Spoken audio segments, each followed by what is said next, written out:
Alright guys, I am making an updated video from the video that was uploaded yesterday, which was taken 2 days ago, from the creation of this video, where I went to the board, the Air Force board, the National Guard, the Air Force National Guard board, to see if I could get a commission. Um, I haven't found out the result yet, but I haven't heard anything, and I know that they already finished interviewing everyone and already made recommendation up to see who would. So I haven't heard anything yet. So um, I don't know, but there is some drama that did happen, and I just would like to talk about it. I was already pretty sure, like 88% sure what the result was going to be, and I was 88% sure that I was not going to make it. Right? Right off the bat. But I did went in and I think I blew them off their shoes with my interview. I have a very high credentials, usually more than anyone in the Air Force usually have. I have an engineering background. I have a physics degree. I have a 3.9 GPA, and I'm going to Johns Hopkins for an engineering master's. And I had an experience with PhD program and stuff like that as well. So compared to other airmen who's going up for the board, mine credential is a lot higher. A lot of people usually don't. But you need to understand something about the military in general, and the component of the National Guard in particular is that National Guard is very, very, very tribal, right? They would rather commission someone who's their buddy buddy with, and that's usually how the promotion works in the National Guard. Now, is it the same in the reserve, in the active duty? No. The reserve is not as tribal, and the active duty is not tribal at all. They make it in a way that you can't be tribal. But is there some tribalism in some aspect of it? Yes. They can be, but in promotion in the active duty, if you're trying to go up for staff, for tech, for master, you test for it, right? So even if you don't get a good rating from your commander, or because they give you just an average rating, which is unless you're really really good at like kissing up to your leadership, then you're probably going to get an average rating, which is fine. So what you do is you just study really really hard for your promotion exam, and you just go and ace it, and you can promote. And that's how I got staff sergeant when I was in the Air Force, because I was kind of the airman that go against the grain. Like I do everything, but like that's within my means. But then I tend to kind of skirt the line of like the rules a little bit, because if something are too dumb, or I find that there's a better way to do it, I would do that. But so then people didn't give me a good rating for my thing. I wasn't like buddy buddy with the people who my supervisor and the leadership are. But then I was really really studious, so I just tested above everyone else, so I still promoted at my 3 year mark in the military, into E5, which is pretty rare, and it's a really really good promotion time schedule if you don't know a little bit about it. But let's get back to the business of the Guard, where Guard is very tribal, as in like they would rather promote someone who is in the shop for a lot longer, especially commission or any kind of a board. They rather promote someone who's the buddy buddy with, and they know you for a long time, than someone who went active duty, never been in this component, but new to the component, but he killed bin Laden, he saved a baby from a burning building, and he was in the president secret cabinet where he helped him and got a Medal of Honor. Like they'll rather take someone who they went to have beer with, who never have that kind of credential, than someone who killed bin Laden. Right now, that's an extreme example, but that's what it feels like in the National Guard, and the Air Force National Guard at least. So, so, so that's what the tribalism in the Air Force Guard is. I haven't heard the result yet. Again, I'm still waiting for the result, but I'm already 88% sure from the day I took the board that I didn't make it. But there was a little bit of drama that happened after the board, and I know I just start talking about this at 5 minutes, so I need to learn to condense my my subjects a little bit better. But I I texted my former commander, my former flight commander, who wrote me the letter of recommendation for me to go to this board. Um, because none of my supervisor or my commander or my leadership would write me a recommendation letter, because they just said I haven't been here long enough for me to write it, or for them to write it for me. But usually if your leadership don't write you a letter of recommendation, it looks really, really bad on you. So I I got I thought, since he wrote me a letter of recommendation, he was really helpful to me. I would give him a, like, a little bit update. And I'm very close to this old commander, by the way. We talk, like we're kind of like friends.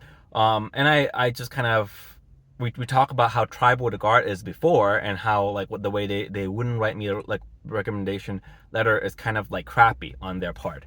So I texted him saying that I finished the interview.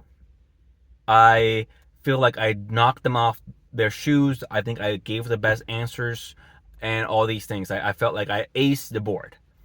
But afterwards, I said, let's see that if this performance would carry me past their bias of tribalism, right? I just said that, and then I, when I sent it.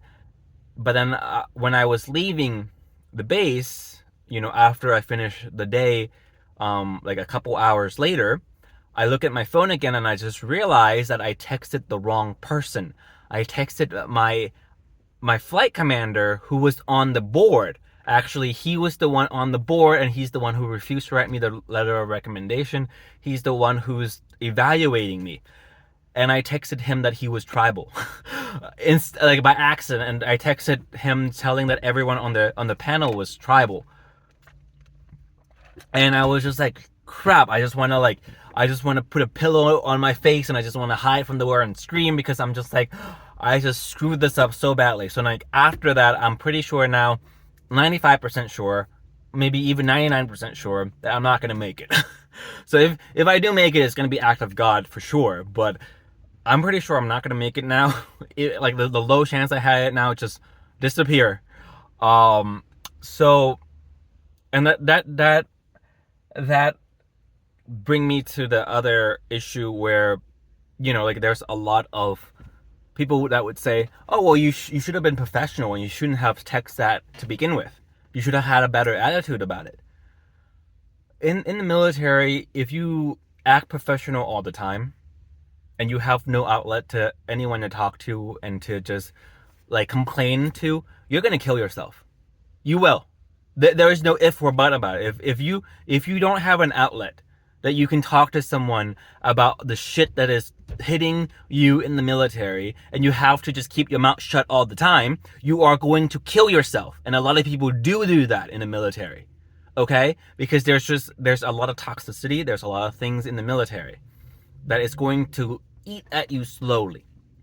So I sent it to the wrong person, and I probably should have looked at my phone first. Afterwards, when I found out, I text my lieutenant right away. I told him, look, I sent it to the wrong person. That was meant for my wife. And he texted back, oh, it's fine, whatever, blah blah blah. But what else could he say?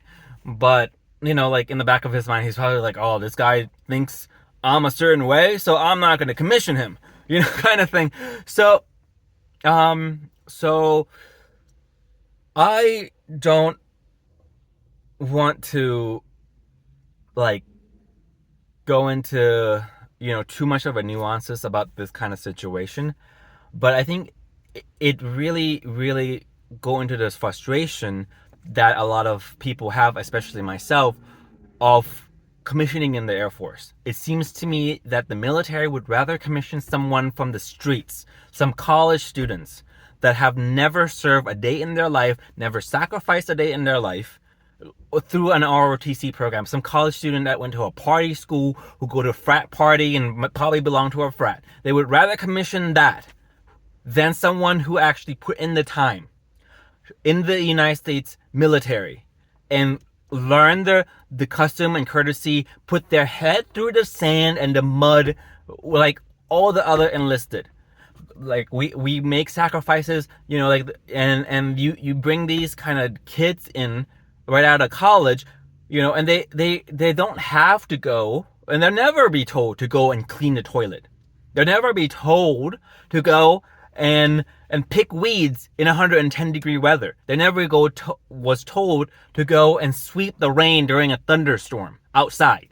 They never told you to go and shovel snow in a blizzard, or go on the deployment and go sweep the sand in the middle of the desert.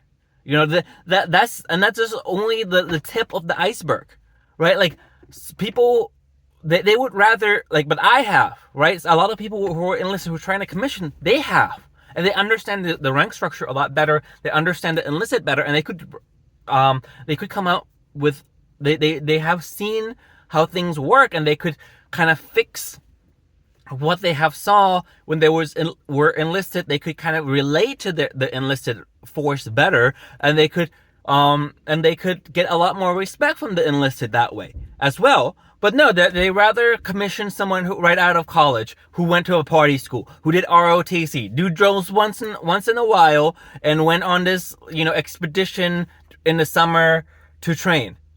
Like, they would rather commission that and put them in this prestigious officer position than someone who has put in the time as enlisted for so long, and then they won't commission me, right? They won't commission someone who's enlisted. And a lot of people have this frustration, though. They try to commission for years and years and years, and some people just gave up and left the military. Like, hey, I'm worth more than what you're giving me.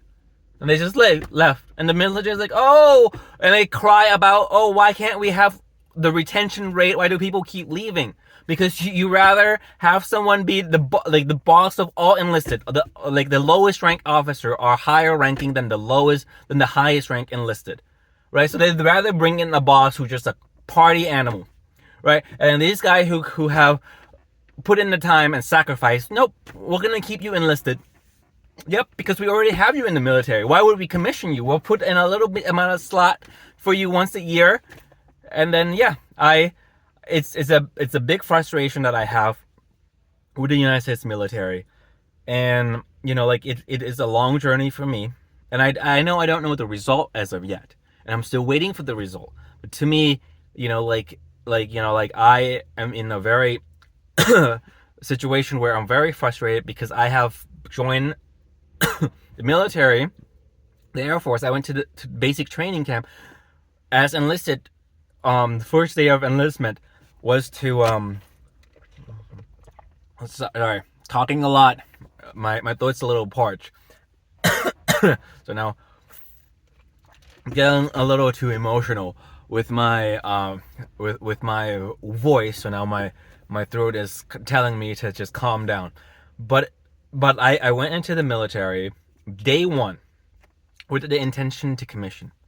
I went into the basic training, and I was going through all the grind of all the basic training would have to do and all these things with the intention to be, it was always my dream to be a commissioned officer. And I knew I could have finished my college then and go into the ROTC, but I rather go in as enlisted first so I could better relate to the enlisted force that I would be leading, right? And that I would know the internal struggle of the Air Force, so I could kind of fix the problem from the top down better. But I've been in for 7 years now, and I've been trying to commission ever since, and the Air Force or the military just does not want me to commission, right? No matter how high of a credential I get, I feel like I can't. I have a bachelor degree in physics. I am an engineer in my civilian job, and I have a 3.9 GPA with my physics degree. I am going to Johns Hopkins University for a master's in engineering, and it's just, to me, like, I could build all these credentials all day long, but they rather take someone who's right out of the high school, or or right out of college. My bad, right? And it's just one of those things that just frustrate me to no end. My wife, who have never served a day in her life, just got a commission in the USPHS. So this is the branch that's related to the Coast Guard. They wear Coast Guard uniform. She's an O1 right now. She's an ensign. And and then she only got that ensign for 2 months. She doesn't have any commitment after that. She could leave and be a vet. She get DD 214, or she could kind of apply again and get that commission. And it's just like, it's frustrating me to no end that someone who have put in so much work to be in the military, enlisted, they just don't want you to be an officer. And it just kind of just like really destroys you from the inside out. Now, this is a bit of a rant. I know I have to wait, and I will make it an updated video when they give the result. And I might rant some more if I get a denial, which I probably will. But if I get an acceptance, I'll be sure to let you know. And I'll be like, this is definitely God will for sure, because there was not a lot of change after my little text message to the wrong person there. But yeah, it is one of those things where I feel the Air Force, the military in general, has a whole disconnect with the people in it. After I get the result, then I can kind of talk more about what are my options if I don't get it, and what are my options if I do get it. Well, my option was just to go commission, right? If I do get it. So we'll see. And I'll be sure to keep you guys posted. I'm already looking at the Coast Guard, the Army, to see if I could transfer base to the branches, to see if they just commission me right off the bat. But we're still in the talk of that, and I don't want to get into much detail yet, because I haven't gotten the result back yet. All right, guys. If you have any question, if you have the same kind of frustration, you agree, disagree with me, leave it in the comments. I know this already been 17 minutes video. I don't know how it gets so long so fast. But yeah, leave a comment if you have questions about commissioning. I don't want to disparage anyone from joining the military or enlisting in the military, thinking that they'll never ever become an officer. You can. There's plenty of people who are, and I think one of my biggest problem is I keep switching components. So I went from active to guard to reserve to guard. When they told me that they didn't want to commission me, I just keep switching components. So then I haven't been in one particular component, for that long enough, right? So I went from active duty, and right before I left, I tried to do the LEAP program, where I wanted to go. They sent me to school and then after school I would be guaranteed a commission into the active duty Air Force. I was trying to do in my package. My leadership just wouldn't help me. They just complained that they have to fill up this they keep kicking it back to me, and at that point I'm just like, screw it. If you guys don't want to commission me or send me to this program, I'll go out and I'll get my own commission. I'll get my own degree and I'll commission by myself. And that's what I did. But except I got the degree, and I just didn't get the commission yet. So then I went into the reserve. I polished front into the reserve, and I put in my package for the reserve, and I went up to the board, and they just didn't commission me because I didn't sit at the position of attention. Apparently that was the only reason. So I was like, okay, you know what? I have to wait a whole year to go up to the board again. You know what? Because the reserve only have board once a year. So then I was like, I'm not waiting a whole nother year to become an officer. So I talked to the guard recruiter, and the guard recruiter sent me to or told me that we have commissioning opportunity all the time, but you have to come in as enlisted first, because we only commission people in the guard. Even though you're in the reserve, you're not in the same component. We only commission people from the same component.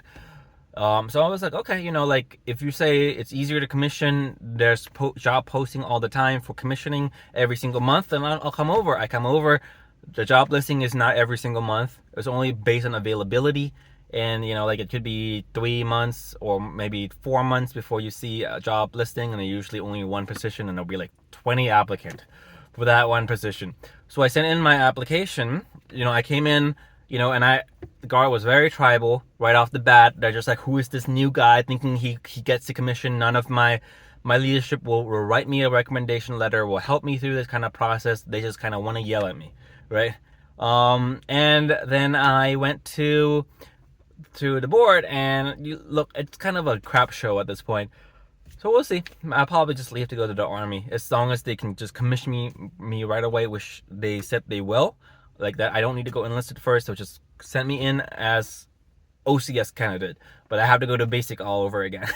So I'm not looking forward to go to Army, but to basic again. But I don't want to talk too much about that right now. It's already been 20 minutes, so I'm going to cut this video short. And yeah, if you have any question, any comments, any concerns, anything that you can relate to or disagree with, leave it in a comment, and be sure to give a thumbs up so people can see this video, and subscribe.